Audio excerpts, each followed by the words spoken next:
जो हम उपसर्ग सबसे पहले करेंगे वो है परी, ठीक है। तो परी से, परी का मतलब क्या होता है, चारों ओर और या फिर जो पास में हो, ठीक है।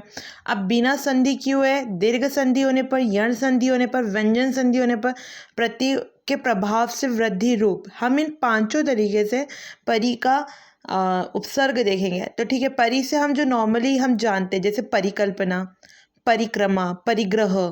परिग्रह का मतलब संचय, ठीक है। परिवारिका, परिजन, परिज्ञान, परितोष, परिधान, परिधि। परिधि मतलब वृत्त को घेरने वाली गोल रेखा। परिपुण्य, परिमार्जन, परिवर्तन, परिवार, परिवेश, परिष्ठित, परिश्रम, परिसर, ठीक है। अब यदि हम इसका दीर्घ संधि होने पे देखेंगे, बहुत ही इंपॉर्टेंट है कि आपको परीक्षण दे दिया और पूछेंगे कि इसमें कौन सा उपसर्ग है, तो आपको पता होना चाहिए कि जब बड़ी ई दिख रहा है ना, तो परि धन इक्षण, छोटा ई, तो परि हमारा उपसर्ग आ गया और इक्षण। वैसे ही परीक्षा, परि रम छोटा ई और इक्षा, ये क्वेश्चन पूछा भी गया एग्जाम में। फिर यदि यण संधि, बहुत इंपॉर्टेंट है, पर्याय। पर्याय का क्या होगा, परि धन आय। अब यण संधि में हमको परि उपसर्ग देखना है ना।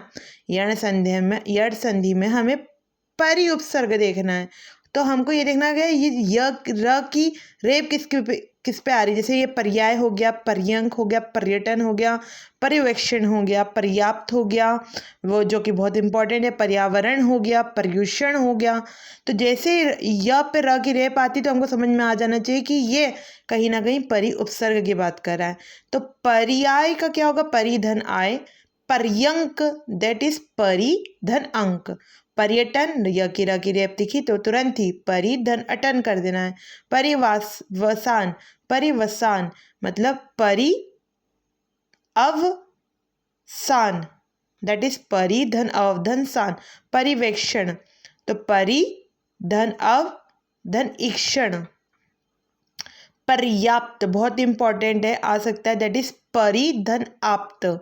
पर्यावरण बहुत इंपॉर्टेंट है, परि धन आधन वरण, ठीक है। पर्यूषण, परि धन उषण। उषण मतलब उपासना, जो कि जैनियों का एक पर्व होता है। व्यंजन संधि होने पे बात करेंगे, परिणय, परिधन नय, परिमाण, परिधन मान, परिष्कार, परिधनकार, परिष्कृत, परिधनकृत, प्रत्यय के प्रभाव से वृद्धि रूप हो जाना।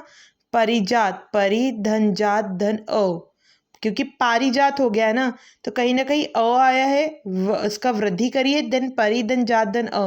पारितोषिक, परिधन तोषधनी, पारिभाषिक, परिधन भाषाधनी, पारिवारिक,